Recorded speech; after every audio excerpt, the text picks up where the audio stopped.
Okay, good morning to all of you. I think this is fourth or fifth lecture.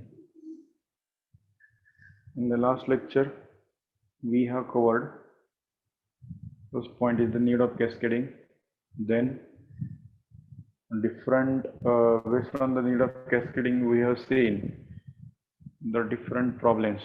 Okay, that is general equation of overall voltage gain, that is AV is equal to AV1 into AV2 into AV3 based on this general equation of voltage gain.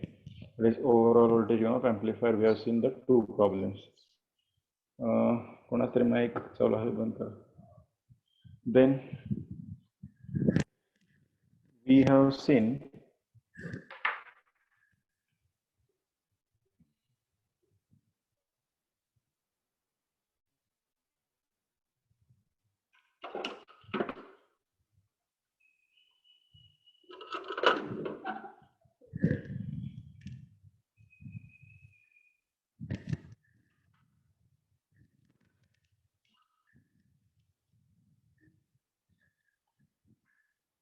clear दिसते ना?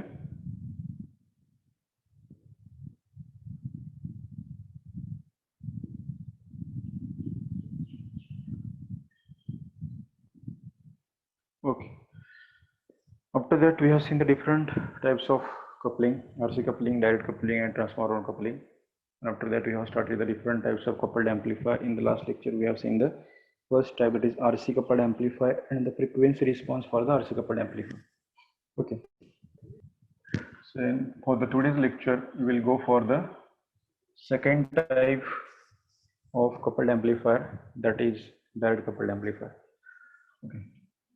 We'll see second type of coupled amplifier.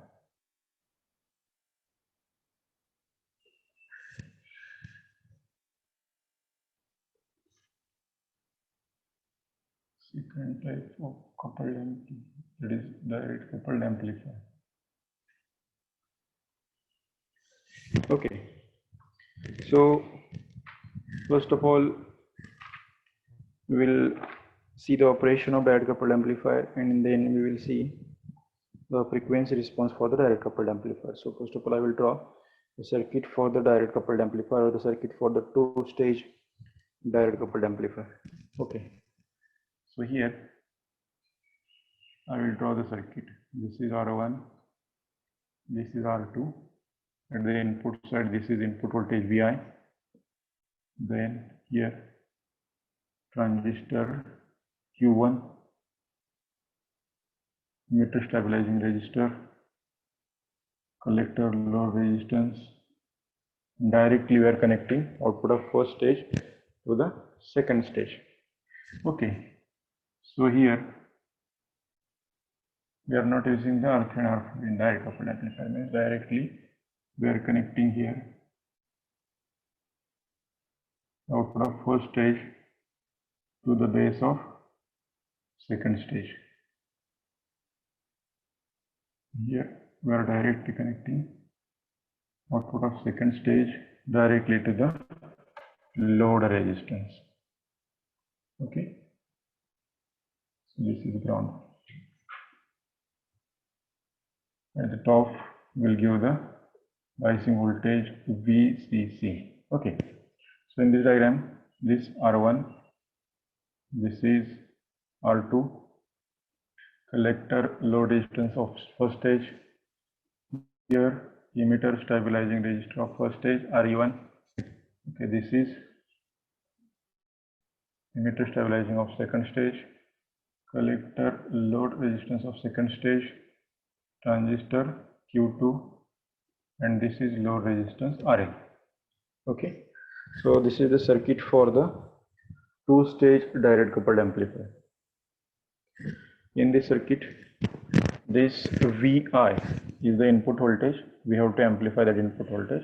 R1 and R2 are the input resistance for the stage 1, or we can say that these are the voltage divider resistors for the stage 1. Then Q1 is the first transistor, RC1 is the collector load resistance for the first transistor, RE1 is the emitter stabilizing register for the stage number 1. Then VCC is the biasing voltage. RC2 is the collector load resistance for the stage 2. Second stage transistor Q2, emitter stabilizing resistor of second stage, that is RE2. And here we are connecting output of second stage directly to the load resistor RL. And across this RL, means across this and this point, we are measuring the output voltage VO. So this is the circuit for the two-stage direct coupled amplifier. Okay. So in the last lecture we have seen two-stage RC coupled amplifier, and already we have seen in the direct coupling we are not using the input resistances of second stage. आपण direct coupled एम्प्लिफायरची जी direct coupling आहे ते बघितलेलं आहे, बरोबर आहे. हे काय आहे, this circuit is for the circuit for the direct coupled amplifier, or we can say that this is the circuit for the direct coupling. Because direct coupling का म्हणायचं, in this circuit we are not using any coupling device. कुठं दोन stage जोडण्यासाठी. आता इथपर्यंत जो part आहे ही आपली पहिली स्टेज आहे. इथनं ग्राउंडच्या पलीकडचे म्हणजे ह्या इथून राईट साईडची जी आहे ती आपली दुसरी स्टेज आहे. इथं आपल्याला पहिल्या स्टेजचं आउटपुट भेटणार आहे. We are connecting output of first stage directly to the base of second stage. म्हणजे कुठलंही कपलिंग डिव्हाइस न यूज करता आपण बघा ही रेष अशी डायरेक्टली ड्रॉ केलेली आहे. कुठं जोडलेली, डायरेक्टली ह्याच्या कलेक्टर पासून सेकंड स्टेजच्या बेसला जोडलेली आहे. ओके, म्हणजे आपण कॅपॅसिटर, ट्रान्सफॉर्मर किंवा इंडक्टर असं कुठलंही कपलिंग डिव्हाइस आपण यूज केलेलं नाही. Means from that we can say that in the direct coupling or in the direct coupled amplifier we are not using any coupling device in the circuit. Means we are connecting the output of stage number 1 directly to the base of stage number 2, or we are connecting output of stage number 1 as input to the stage number 2 directly without using any coupling device. This is the first stage. Okay, in group टाकू का? नाही, कुठल्या group टाका? ग्रुपच केलं मी, फक्त त्यांना direct ह्या जी आपली लिंक आहे गुगल माझा आयडी सांगते नंबर सांग. फक्त आयडी आणि पासवर्ड राज थोडी आकेकडे.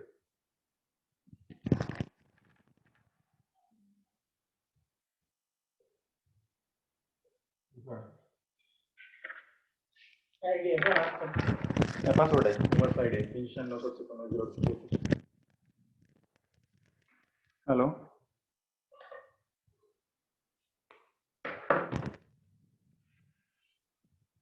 Hello,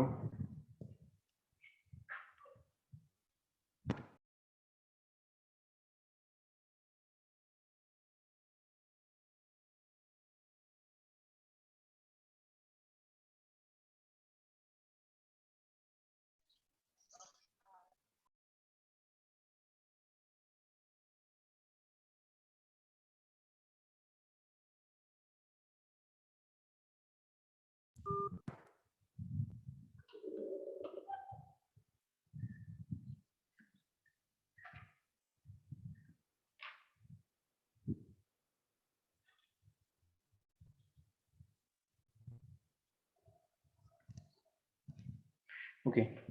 After the circuit diagram, we will see what is the operation for the direct coupled amplifier. If you understood the operation for the RC coupled amplifier, then it is easy to understand the operation of direct coupled amplifier and transformer coupled amplifier. Operation remains same. Only difference is that we are changing the coupling device and we are not using the input resistance R3 and R4. Actually, ज्यावेळेस आपण single stage एम्प्लिफायरची diagram बघतो तिथं असं इथं आपण जे RC कपलची बघतो तिथं आपण R3 जोडलेला आहे, इथं आपण R4 जोडलेला आहे, याच्यामध्ये कपलिंग डिव्हाइस आहे. This R3 and R4 are the voltage divider resistor for the second stage, or we can say that this is the input resistances for the second stage. But we are not using this R3 and R4 in the second stage. For which type of coupled amplifier or which type of coupling? For the direct coupling, we are not using these two resistors, this R3, okay, and this R4. These are the two input resistances for the second stage, and we are not using in the direct coupling. Can anyone tell why we're not using these input resistances of a second stage in the direct coupling or in the direct coupled amplifier? Can anyone explain why we are not using this?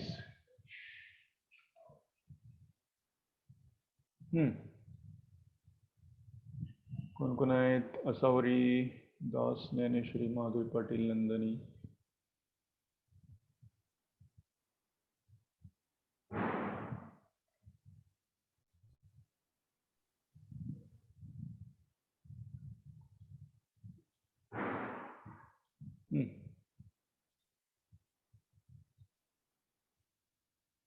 सांगा सांगा पटकन. Can anybody explain?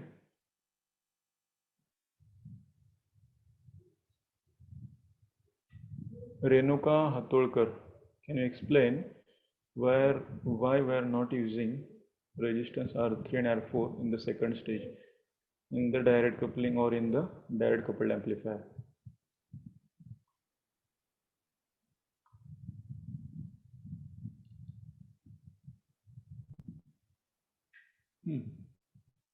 कोण सांगताय?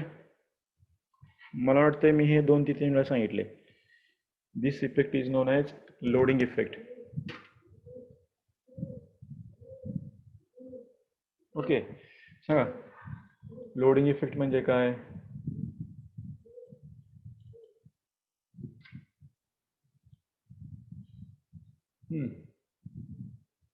असावरी, ढोले होता का तुम्ही last लेक्चरला?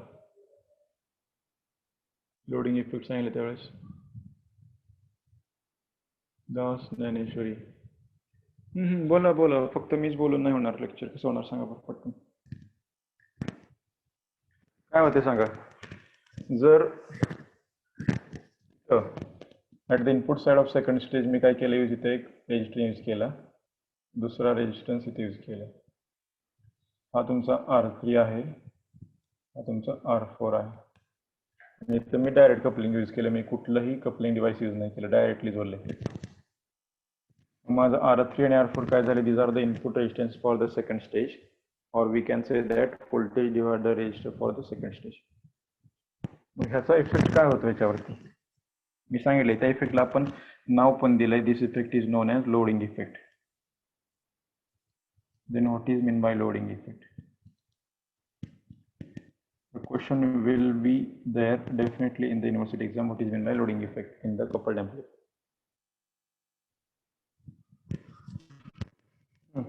आहे ना सगळे? लेक्चर ऐकताय ना? झोपले सगळे सकाळ सकाळी?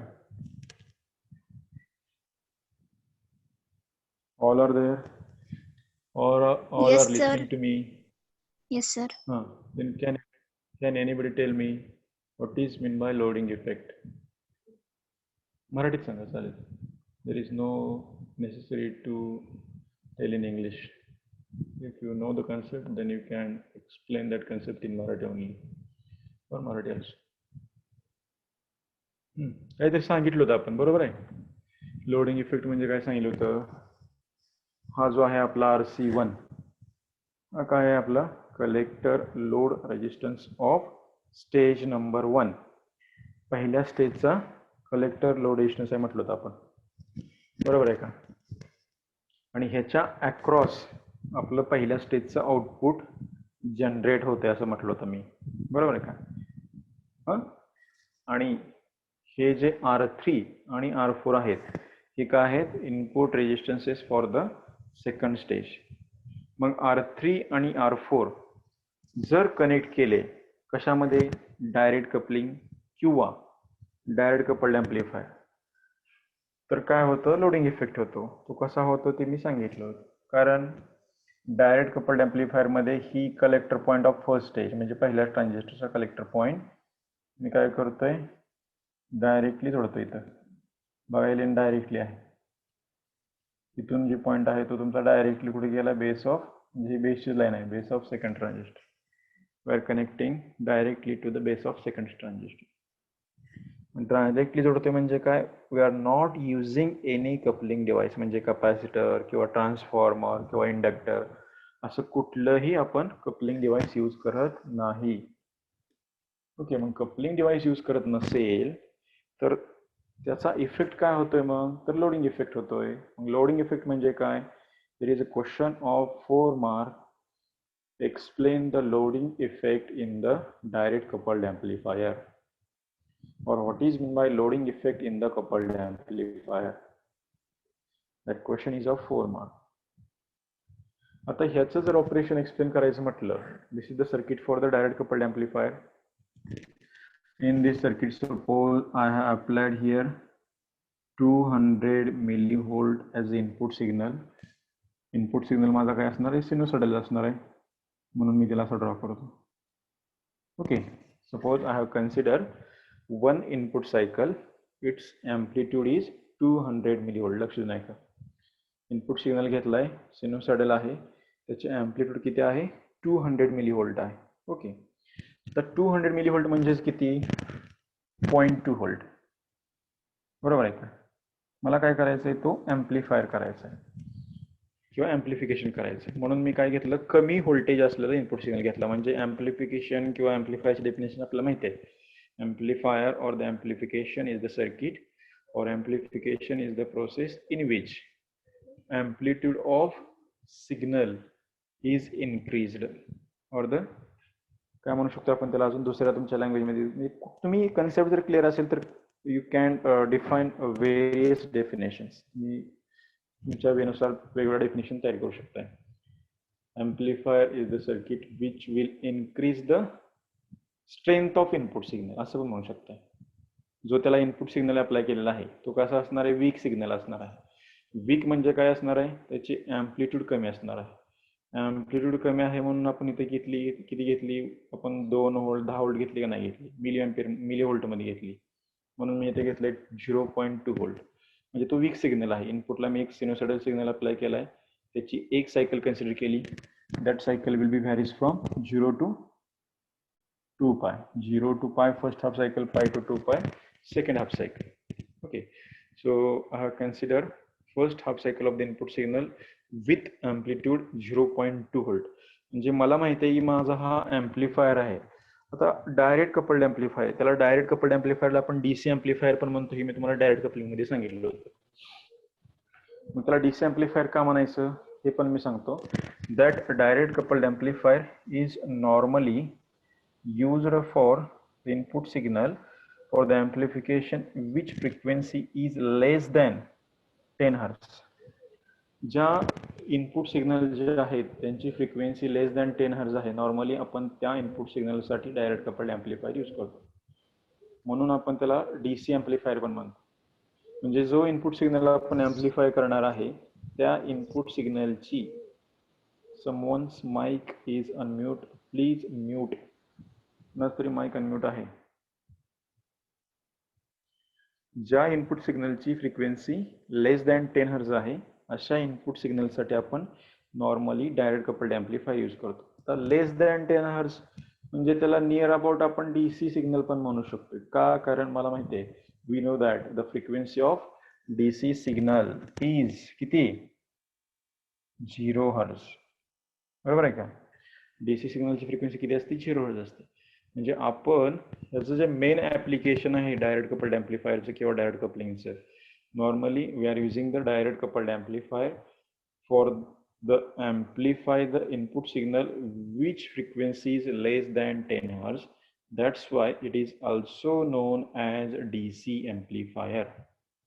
ओके, और to amplify the low frequency signal we are using the direct coupled amplifier. Low frequency signal amplify करण्यासाठी आपण काय करतोय, डायरेक्ट कपल्ड ॲम्प्लिफायर यूज करतोय. कळालं त्याचं ॲप्लिकेशन. एक झालं, बाकीचे ॲप्लिकेशन परत बघूया. आता मी काय म्हटलं, applied here input signal with the voltage 0.2 volt.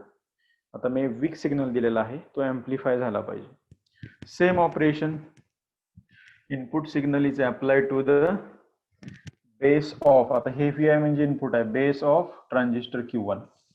Okay, इथं त्याचं काय असणार आहे, सेम एनपीएन ट्रान्झिस्टर आहे, कलेक्टर टर्मिनल आहे, हे बेस टर्मिनल आहे, हे इमिटर टर्मिनल आहे. So input signal VI is applied to the base of transistor Q1, and we know that the application of transistor, the transistor can be used as amplifier, it can be used as a switch. Okay, so based on that, that input signal, that is 0.2 volt, will be amplified with the help of this transistor Q1. म्हणजे Q1 काय करणार, जो input signal आहे तो amplify करणार. And the amplified signal, किंवा आपण त्याला असं म्हणू शकतो, the output of stage number 1 will be appears across this collector load resistance RC1. म्हणजे तुमचं स्टेज नंबर 1 चं जे आउटपुट येणार आहे किंवा एम्प्लिफाईड सिग्नल ऑफ स्टेज नंबर 1 जो आहे तो ह्या RC1 च्या अक्रॉस तयार होणार आहे. RC1 च्या अक्रॉस तयार होणार म्हणजे आपण त्याला काय म्हणू शकतो, the current of stage number 1, output current of stage number 1. म्हणजे तो कुठला करंट असणार, कलेक्टर करंट असणार. म्हणजे इथून फ्लो होणार, आपण त्याला सायरोजर दाखवलं, इथून फ्लो होणारा तुमचा करंट जो आहे तो तुमचा काय असणार आहे, IC1, the collector current of stage number 1 into this collector load resistance RC1. These two components gives the output voltage of stage number 1. म्हणजे काय असणार, IC1 is the collector current of stage number 1 into RC1 is the collector load resistance of stage number 1. That RC1 into IC1 we will get here VO1. VO1 is equal to IC1 into RC1. Okay, VO1 is the output of stage number 1 is equal to collector current of stage number 1, or we can say that output current of stage number 1 into collector load resistance of stage number 1. म्हणजे ह्या equation आपल्याला काय भेटला, output voltage of stage first भेटलं. Okay, आता मी काय म्हटलं, I have applied 0.2 volt as input signal. Suppose me consider करतो की मला VO1 भेटलंय 1 व्होल्ट, एम्प्लिफाय झालं. काहीतरी तुमचं जे एम्प्लिफिकेशन आहे तुमचा ट्रान्झिस्टर Q1 काय करणार, एम्प्लिफाय करणार सिग्नल, आणि एम्प्लिफाय मला किती भेटले, 1 व्होल्ट भेटले. आणि तिथं आता हिथं जी तुमची वेवफॉर्म येणार, हिथं तुमची पॉझिटिव्ह सायकल 0 to पाय होती, पाय टू पाय तुमचं काय होतं, निगेटिव्ह सायकल होती.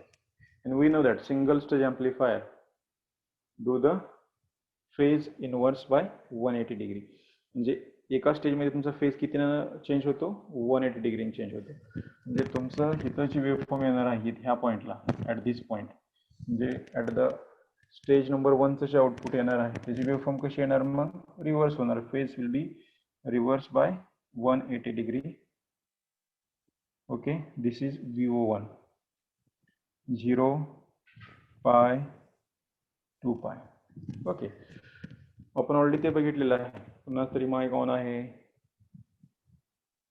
माईक म्यूट करा. पहिल्या स्टेजचं आउटपुट आहे VO1 आपण म्हणू शकतो याला. आता मी तुम्हाला ऑलरेडी सांगितलं होतं, at the time of need of cascading, if the number of stages are the odd, म्हणजे नंबर ऑफ स्टेजेस जर ऑड असतील, आता ऑड म्हणजे काय, 1 3 5 7 9, तर तुमचं काय असणार आहे, output voltage and input voltage is out of phase by 180 degree. आता तुमची एकच स्टेज आहे, म्हणजे आपण फक्त पहिल्या स्टेजचं बघतोय. एक म्हणजे काय, नंबर तुमचा ऑड आहे, म्हणजे काय असणार आहे, सिंगल स्टेजमध्ये आपण ऑलरेडी बघितलेलं आहे की तुमचं आउटपुट व्होल्टेज VO1 त्याचा शेप आणि इनपुट सिग्नल याचा शेप हे out of phase by 180 degree असणार आहे. ओके, पण मी म्हटलंय की एम्प्लिफिकेशन कितीला झालंय, ते 1 व्होल्टला झालंय. म्हणजे तुमचं स्टेज नंबर 1 किंवा ट्रान्झिस्टर Q1 काय केलंय, त्याला एम्प्लिफाय केलंय, किती व्होल्टला केलंय, 1 व्होल्टला केलंय. ओके, आता ते जे 1 व्होल्ट आहे तुमचं काय असणार आहे, 1 volt, that 1 volt is connected, इथून ह्या पॉईंटला आलंय, म्हणजे इथं जो तुमचं व्होल्टेज आलेला आहे डायरेक्ट कनेक्ट कशाला केलंय, बेस ऑफ ट्रान्झिस्टर Q2. म्हणजे तुमचं इथं 1 व्होल्ट आलं. तर हे आपण ऍक्च्युली R3 आणि R4 नाहीये, तुम्हाला ते कन्सेप्ट सांगायसाठी मी काढलं होतं, कशाची, लोडिंग इफेक्ट. ओके, तर ते कन्सेप्ट सांगताना मी सांगते ड्रॉ करतो. तुमचं काय होणार, मग ते डायरेक्टली तिथं तुमचं 1 व्होल्ट कुठं जाणार, बेस ऑफ ट्रान्झिस्टर Q2. आता परत काय होणार, अगेन अजून तुमचं आउटपुट भेटलं, आउटपुट इथं आहे. Again when that 1 volt is connected to the base of transistor Q2, म्हणजे बेस म्हणजे काय झालं त्याचं, दॅट बेस आणि तुमचं इमिटर तुमचं ग्राउंड आहे ना, म्हणजे 1 व्होल्ट कसं कनेक्ट होणार, across the base and emitter. म्हणजे आपण काय केलं, we're applying 1 volt that is output of stage number 1 as input to the stage number 2 directly without using any coupling device. म्हणजे हे त्याला इनपुट म्हणून भेटलं, बरोबर आहे. इनपुट म्हणून भेटल्यानंतर फर्दर ऍम्प्लिफिकेशन कोण करणार मग? Transistor Q2, because we are applying output of first stage as input to the second stage, and the further amplification will be done by the second stage, or the further amplification will be done by the transistor Q2. जे remaining amplification कोण करणार? तर हा transistor Q2 करणार. Okay, मग Q2 transistor amplification करणार, कारण तो पण ट्रान्झिस्टर आहे, तो पण एम्प्लिफिकेशन करणार, कारण Q1 ने केलं, Q2 पण करणार. आता Q2 ने एम्प्लिफिकेशन केल्यानंतर Q2चं जे आउटपुट व्होल्टेज आहे ते कुठे जनरेट होणार? आउटपुट ऑफ सेकंड स्टेज, आपण म्हणू त्याला सेकंड स्टेज, ही तुमची सेकंड स्टेज आहे एवढी. The output of second stage will be generated across this collector low resistance of second stage, RC2 च्या अक्रॉस जनरेट होणार. आता इथं पण तुमचा काहीतरी करंट फ्लो होत असणार, IC2, collector current of second stage, that is IC2. बरोबर आहे? दिसत नसेल तर मी तुम्हाला इकडे असा तुमचा इथून IC2 फ्लो होता असं. ओके, सेकंड स्टेजचा म्हणजे इथं आउटपुट ऑफ सेकंड स्टेज काय असणार आहे? RC2 into IC2. IC2 is the collector current of the second stage or the output current of the second stage, and this RC2 is the collector load resistance of the second stage. दोघांचा product म्हणजे काय असणार? Voltage असणार, आणि ते voltage कसलं झालं? VO2. म्हणजे VO2 इक्वेशन मी असं लिहू शकतोय, VO2 is equal to IC2 into RC2. बरोबर आहे? By further amplification, second transistor do the further amplification, and after that the output voltage of second stage will be appears across the collector load resistance of second stage, and it is given by the equation VO2 is equal to IC2 into RC2. Okay, म्हणजे इनपुटला मी दिलं तो कितीला? 1 volt. 1 व्होल्टचं suppose त्याने amplification दिलं, किती झालं एम्प्लिफिकेशन त्याचं? सपोज 2 व्होल्ट झालं म्हणून आपण 2 व्होल्ट एम्प्लिफिकेशन केलं. ते 2 व्होल्ट म्हणजे तुमचं काय झालं? आउटपुट व्होल्टेज झालं, कारण directly output of second stage is connected to the load resistor RL. म्हणजे हे डायरेक्ट ह्याला जोडलेलं आहे, कुठं मध्ये कॅपॅसिटर वगैरे काय नाही, ते कॅपॅसिटर आहे, कॅपॅसिटरच्या रिएक्टन्सच्या अक्रॉस ड्रॉप व्हायचे काय संबंध नाही. ओके, म्हणजे काय असणार? The output voltage VO is equal to VO2. VO is equal to VO2 म्हणू शकतो आपण. बरोबर आहे? कारण the output voltage VO is the voltage drop across this load resistance RL, आणि ह्याच्या अक्रॉस ड्रॉप आहे तो तुमच्या इथे जे VO आले तेवढं सेमच आहे. ओके, म्हणजे VO is equal to VO2. Okay, जर आता ह्याच्यावरून मला काय झालं, हे एम्प्लिफिकेशन कसं झालं ते सांगितलं. विथ द हेल्प ऑफ जर मला ओव्हरऑल व्होल्टेज गेन फाइंड करायचं झालं तर कसं फाइंड करणार? तर मी दोन मेथड आहेत तुमच्याकडे. एक डायरेक्टली AV तुम्ही काढू शकता ओव्हरऑल व्होल्टेज गेन. कसा? AV is equal to overall voltage, that is overall output voltage VO. VO म्हणजेच VO2 आहे. VO माहिती आहे आपल्याला, इनपुट व्होल्टेज किती आहे? V आहे. इनपुट आपण काय दिलं होतं? मी काय म्हटलं, तुमचं VO किती आलं? 2 व्होल्ट आलं. ओके, VI किती होतं? 0.2. किती झाला व्होल्टेज गेन मग? 2 डिवाइड बाय 0.2, व्होल्टेज गेन 10. बरोबर आहे का? तर ही एक मेथड झाली. This is the overall voltage gain of this 2 stage direct coupled amplifier. Second method काय करणार मग? आपण VO1 फाइंड केला होता, त्याला इनपुट दिलेलं VI म्हणजेच VI1 आपण म्हणून त्याला, ते पण आपल्याकडे होतं. त्याच्यावरून आपण काय फाइंड करणार? AV1 फाइंड करणार. AV1 is equal to VO1 divided by VI1. VO1 आपण किती म्हटलं होतं? 1 व्होल्ट आले. VI1 आपण ते किती दिलं होतं? त्याला आपण 0.2 व्होल्ट दिलं होतं. त्याच्यावरून आपण AV1 ची व्हॅल्यू फाइंड करणार. ओके, आता AV2 कसं फाइंड करणार? AV2 इज इक्वल टू जे तुमचं VO1 होतं ते input for the second stage, म्हणजे AV2 is equal to VO2 divided by VI2. आता इथे VI2 जे आहे म्हणजेच VO1 आहे, कारण output of first stage is equal to input for the second stage. VO2 आपलं किती आले? 2 व्होल्ट आले, म्हणजे 2 volt divided by 1 volt. 1 volt is the value of output of first stage. म्हणजे 2 व्होल्ट डिवाइड बाय 1 व्होल्ट म्हणजे तुमचं किती झालं? ते 2 व्होल्टच झालं. म्हणजे 2 व्होल्ट हे जे काय व्हॅल्यू येईल ती व्हॅल्यू, आणि दोघांचं मल्टिप्लिकेशन केल्यानंतर आपल्याला काय भेटेल? AV भेटेल, कारण आपल्याला जनरल इक्वेशन माहिती आहे. AV equal to AV1 into AV2. बरोबर आहे? दोन मेथड आपण फाइंड करू शकते. That is overall voltage gain AV is equal to output, that is overall output voltage VO divided by VI. This is the first method, or we can say that first of all we will find the voltage gain of stage number 1, then we will find the voltage gain of stage number 2, that is AV2.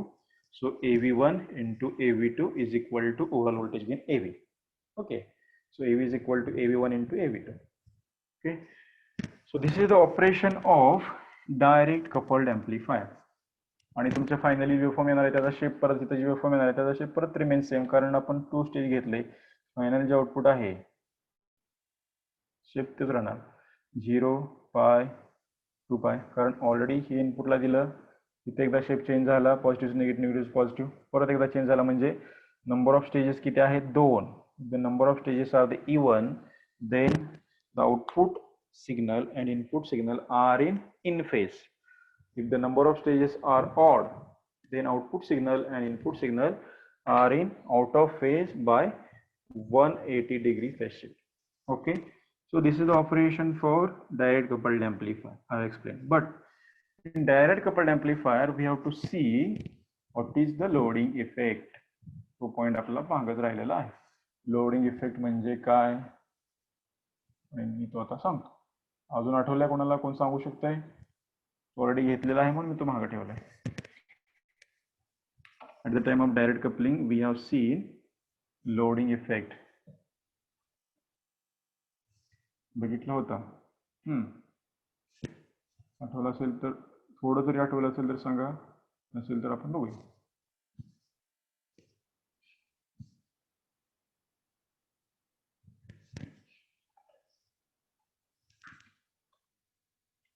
Okay,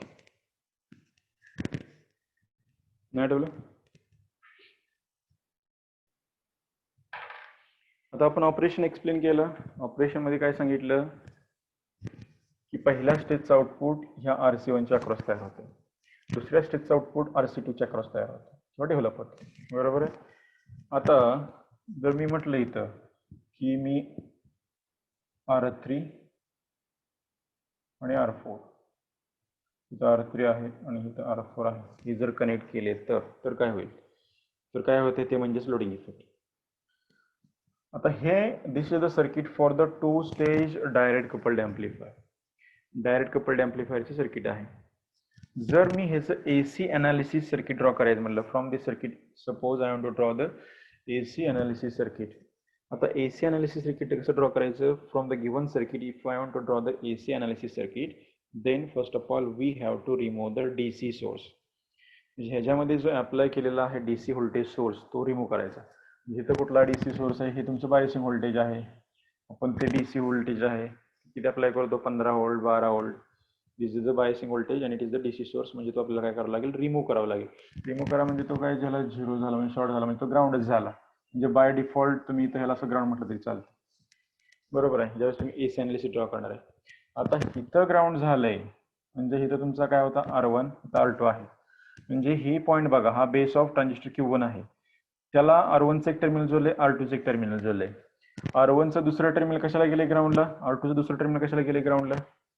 बरोबर आहे, दोन्ही terminal एक एक हित आहेत, base of transistor Q1 ला आहेत. दुसरं टर्मिनल R1चं ग्राउंडला आहे, R2चं दुसरं टर्मिनल ग्राउंडला आहे. ओके, सेम इथं काय तुमचं आता R1चं खाली ग्राउंडलाच आहे. आता RC1 एक टर्मिनल कलेक्टरला जोडले, दुसरं कशाला गेले? ग्राउंडला जोडले. तिथं R3 आणि R4 एक एक terminal base of transistor Q2 ला जोडले, R3चं दुसरं टर्मिनल ग्राउंडला जोडले, R4चं दुसरं टर्मिनल ग्राउंडला जोडले. RC2चं एक terminal collector of transistor Q2 ला जोडले, दुसरं ग्राउंडला जोडले. RL तर ग्राउंडलाच आहे. मग हे डबल ग्राउंड देण्यापेक्षा आपण जर मॉडिफाय करून जर सर्किट आहे मॉडिफाय केलं तर आपण ह्याच मॉडिफिकेशन कसं करू शकतोय? हे तुमचं इनपुट व्होल्टेज VI. ओके, इनपुटला मी असं इनपुट इथं आलं, मी त्याला असं काढू शकतो. इथं मी R1 काढला, परत इथे मी R2 काढला. ओके, R2 नंतर काय त्याचा बेस, कुणाचा बेस आहे? Q1चा.